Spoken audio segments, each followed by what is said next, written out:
sometimes they're nervous and they're going like this, or they have a pencil, or this thing picks up all that.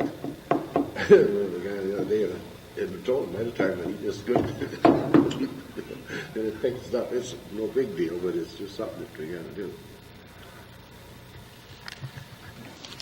Definitely, I'll get force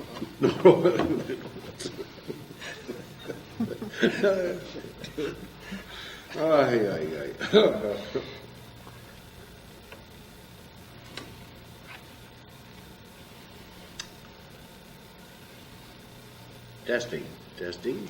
1, 2, 3. Good afternoon. Here we got Good afternoon.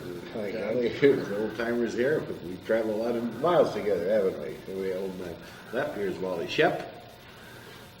Hi, John. And Hi, John.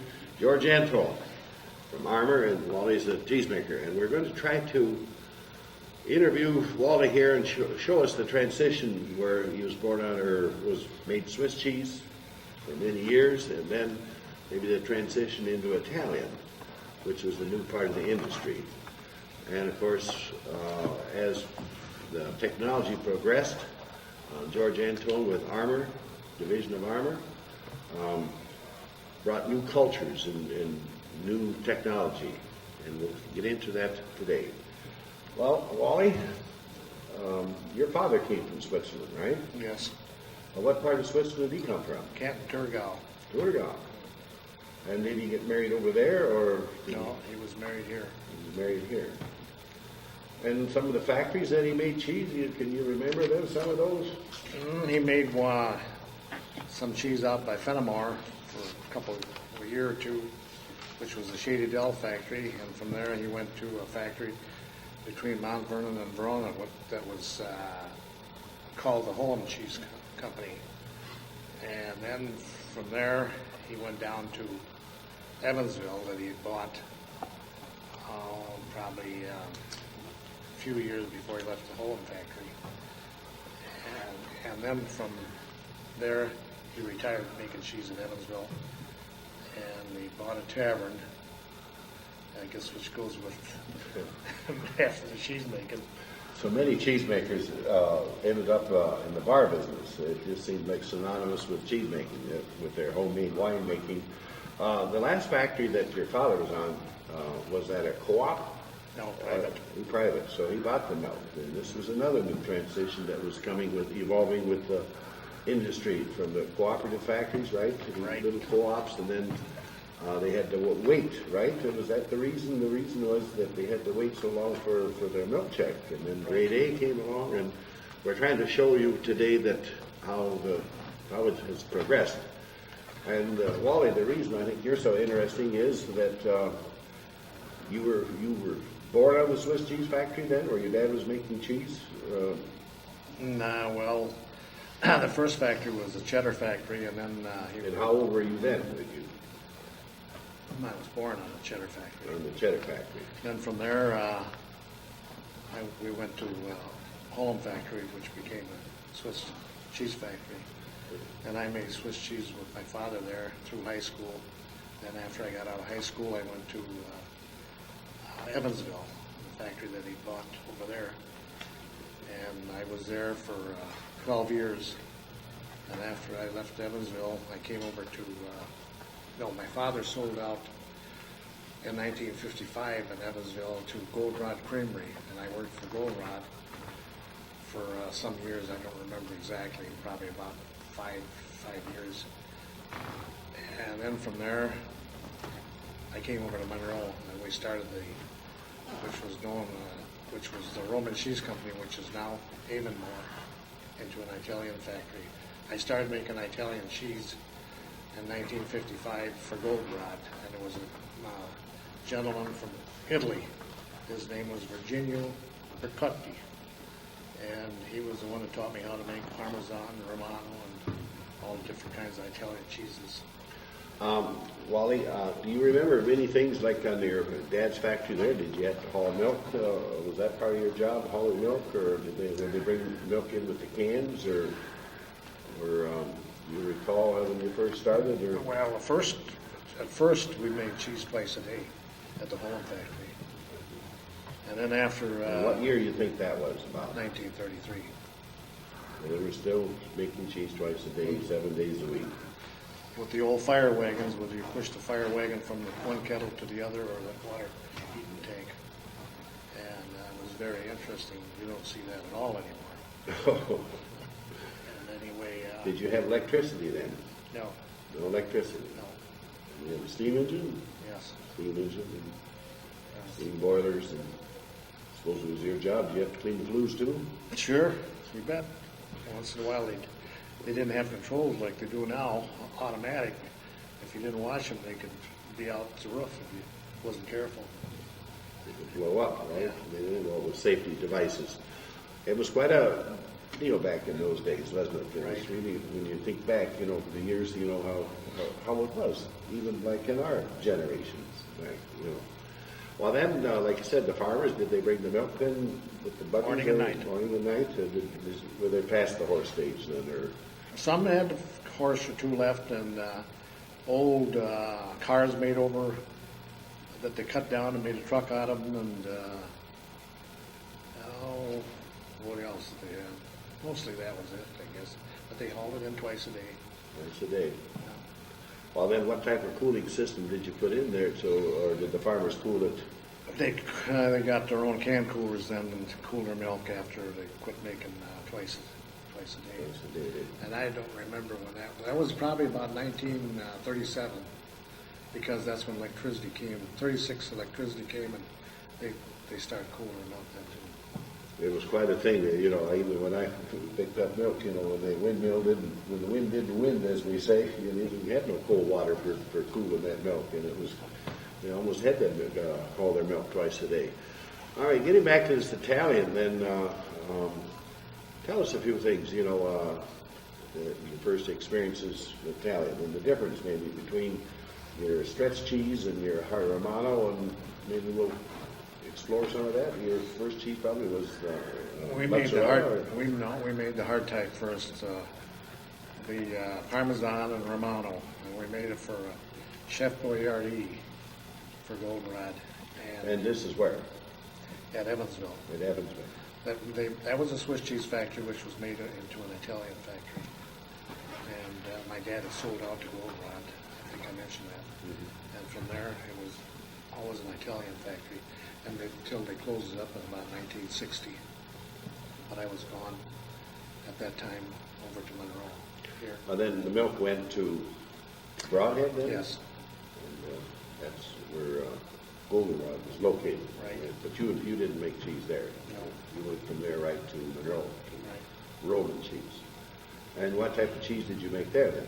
Mozzarella, Mozzarella. all mozzarella. And tell us a few things. What are the characteristics of mozzarella that's different from some of the other cheese? A lot of work.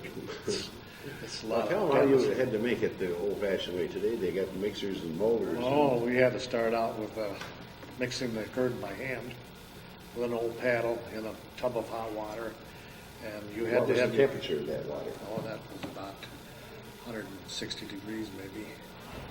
And it depends on your pH on your curd, which if the pH was real high, you didn't have much problem with breaking down the stretch. But it was low. Anyway, the pH had the difference of the texture of the cheese. Lower pH, you had a better stretch. Yeah. But that, I remember when you came to Warren there and you molded that cheese with your hands. Yeah. Can you explain that, how you would take that loaf and squeeze that whey out of it, or just... Just like a loaf of making bread, it was the same thing. Only you didn't have the heat. You used to get blisters on your hands if you wouldn't, kind of put them in cold water once in a while. Because if the curd wasn't right, it would be hard to mold. All right, then to kind of record this history or the changing from the hand molding and the hand mixing and cutting the exact weights, then you went, then what first machine? Well, then we got an old dough mixing machine. And like I said, this process was like making bread. And this dough mixing machine made the mixed the curd with the hot water, so you didn't have to burn your hands as much, but you still had to mold the shape it the size of a loaf of bread and put it in a tray. And then we put it in cold water to cool it down to hold its shape. And then from the cold water To into the brine tanks, brine just overnight. And that was the end of it, until we vacuum packed it the next morning and ready for market. Put the label on it, or whoever wanted to buy whoever it. was making cheese for us at that time. Well, it was quite a quick turnover from Swiss, where you had to keep them 2 months, right? Yeah. It was quite a change, and then of course that went along with it. Did you make provolone also? Yes, that provolone, we had to put enzymes in it. The enzymes are taken from the glands of the goats, and they got most of this from the goats from South America when they shipped up here, and they purified it, which made it USDA legal. And we put that in, and this would made it have the flavor of goat milk. The goat milk. Whereas the original provolone and Roquefort and that's all made with goat's milk for over Right. in Europe, where it kind of comes from. Well, you saw an awful lot of things, and then like in the milk hauling from canned milk to bulk milk and every other day, and now the cheesemakers still even make cheese on Sundays, right? No, that was a twice-a-day job to start with, and then once a day, 7 days a week for many years, and then big storage tanks came. And I imagine you eat quite a bit of pizza today yet, do you? Not too much. I like the old Swiss yet, and the good cheddar, and the good brick, and Good brick. Limburger.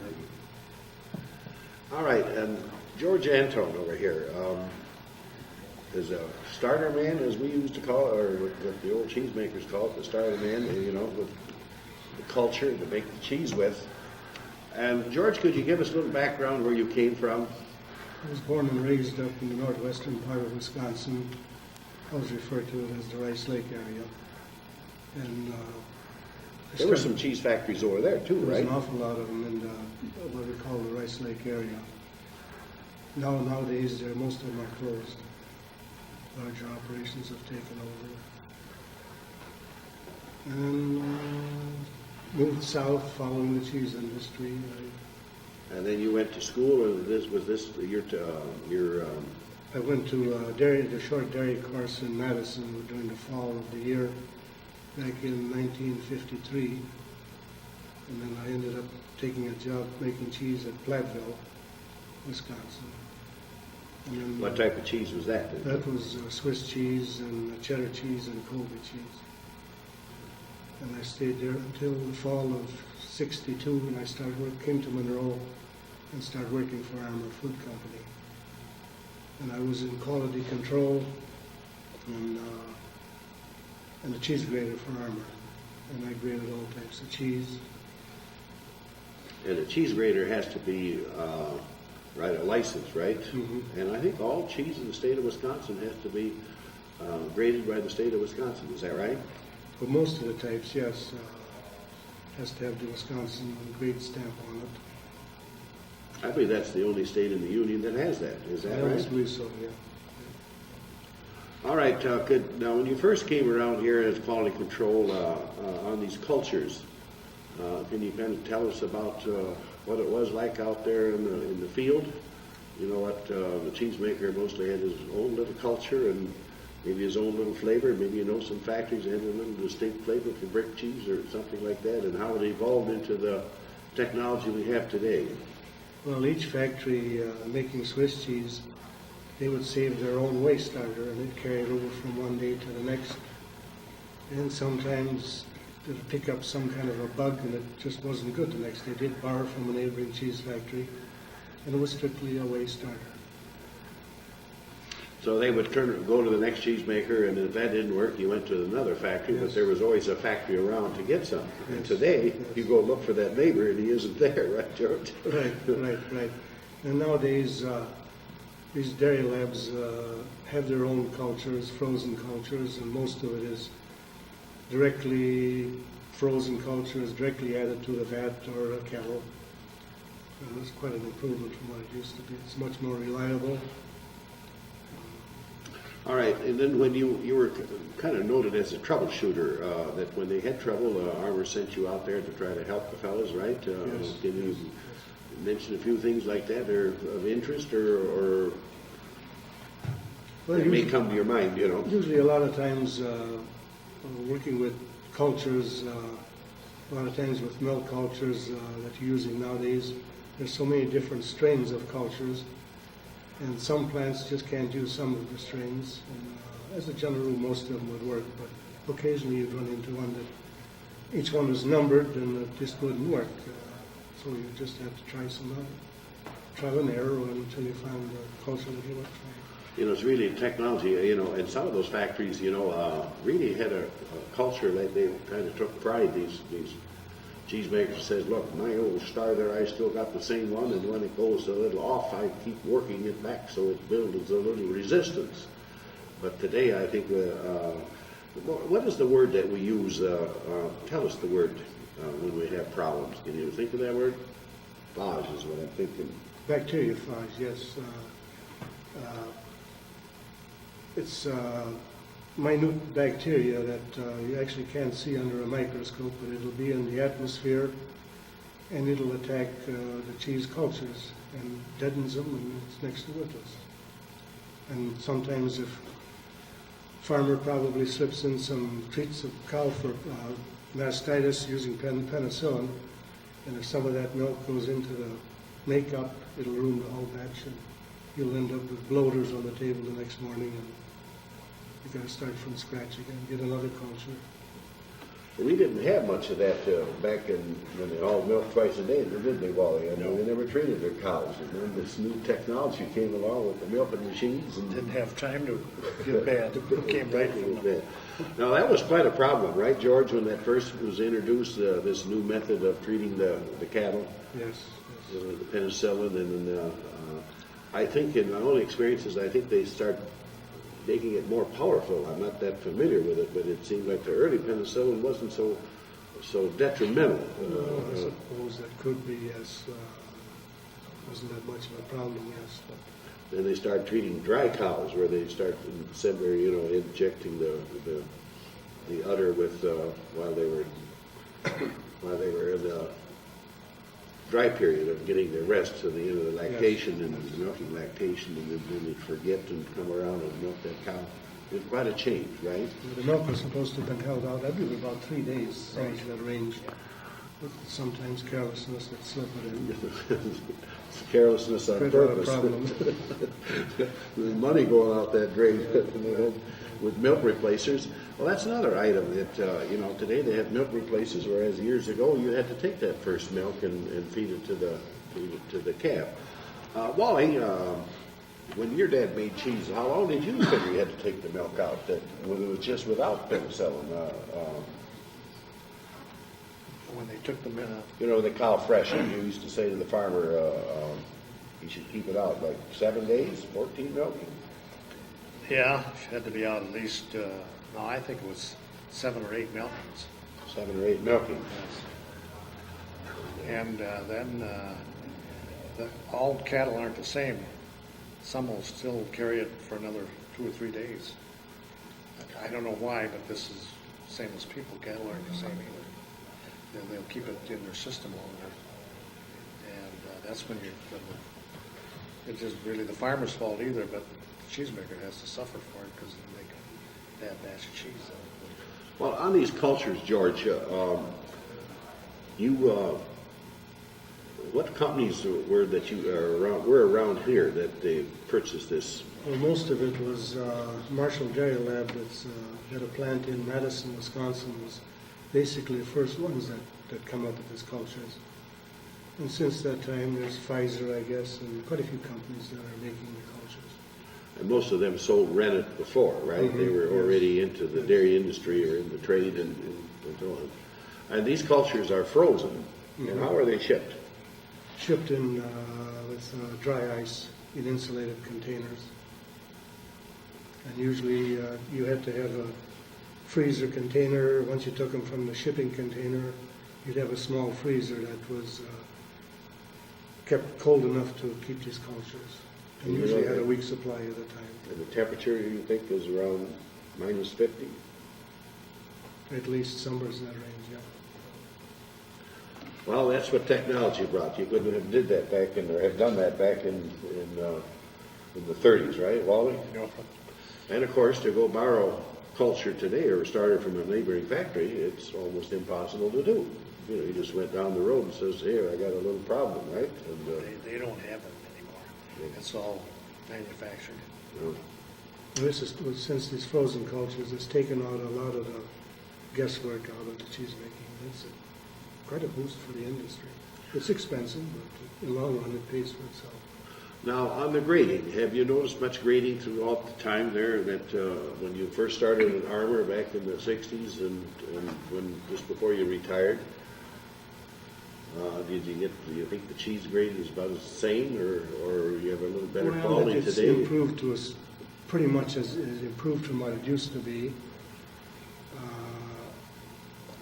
These cultures have taken a lot of the guesswork out, and sometimes there's even problems with the new cultures. They're so active that once this cheese gets on a press table, this cultures continue to work. And a lot of times you would have some problems with over-acid cheese because of cultures are really too active. You just have to back down on the amount that you use and work whatever works the best for you. I don't think it was really a boost. I think you probably don't realize how important a man you were, that when somebody did have some problems, you were the man that they sent out, the field man, to go out there to see that what you could find or what you could help and by knowledge. And I couldn't probably more appreciate your knowledge because most of mine was gained living to home with my pa and a few hired men. Whereas you, going out and visiting all these other factories, you were probably exposed to a lot of knowledge, you know, from all those different factories. Was there quite a bit of difference? It was very, very interesting. There was never a dull moment. And you're learning all the time, and it was interesting. And then did you do a little socializing with these cheesemakers too, and the conventions? That Yes. kind of went with it. Is that right, Wally? We're going to. Oh, yeah, that was part of the job. The PR work. But you never, you didn't buy a tablet then? No? Yes, and then, if I may bring this subject up because it was a topic for many years, you know, back in the early days when I first sold cheese to these individual companies, they bid against each other. They had to. You know what I mean? They always give 2 cents more or a cent, and you could ship your cheese to different factories. But when the grocery stores got larger and where they said, well, look, we don't want to buy Limburger from one dealer and a Brick from another one and Swiss from another one. We want a line. Is that right, George? Yes. They didn't want a deal, so you took in all kinds of cheeses, whereas before there was a Limburger dealer and a Brick dealer and Munster and then maybe a Swiss and maybe some independents, but where the customer, he wanted a full line. So the dealers, they really weren't competing anymore. The one that had the Brick traded his Brick cheese to the guy with the Swiss factory and the Swiss factory with the cheddar and helped one another out. And of course the price of cheese was always established, you know, at the end of the month, and they had the meeting. Where did they think they had this meeting, George? We're going to bring this Some up. central area in Monroe, I imagine, I don't know. But anyway, at that time, the Green Bay Cheese Board, it meets every Friday. Their pricing was, they usually priced, people would sell and people would buy. And basically that was based on cheddar cheese. Where Swiss, there really was no price, and the buyers would kind of meet and Congregated at the country club and get their heads together and kind of establish a price. which they had to do. Yes. Which they really had to do. But to the cheesemakers, they called it the Swiss Mafia. Mafia.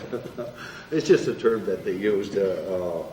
We're all looking for more money, but without the dealers, we couldn't have sold the cheese either. And it was the same thing with the farmer with his test and the cream man, and it seemed kind of hypocritical in a sense because the farmer was always thinking the cheese factory was getting screwed on the test, right? The cheesemaker on the co-op especially. But yet the cheesemaker was watching the cream man to see that his test was right. Right. Well, it's been a nice interview with you two, and today is May the 2nd, 1995. Wally Schuepp, George Anton, and Dr. Bill Heim is videoing you this, and we're going to put this on the Historic Monroe record throughout history how it was. Thank you for coming. Thanks, Jim. Thank you. By golly, I'll tell you what, fellas. It's good to see you guys again.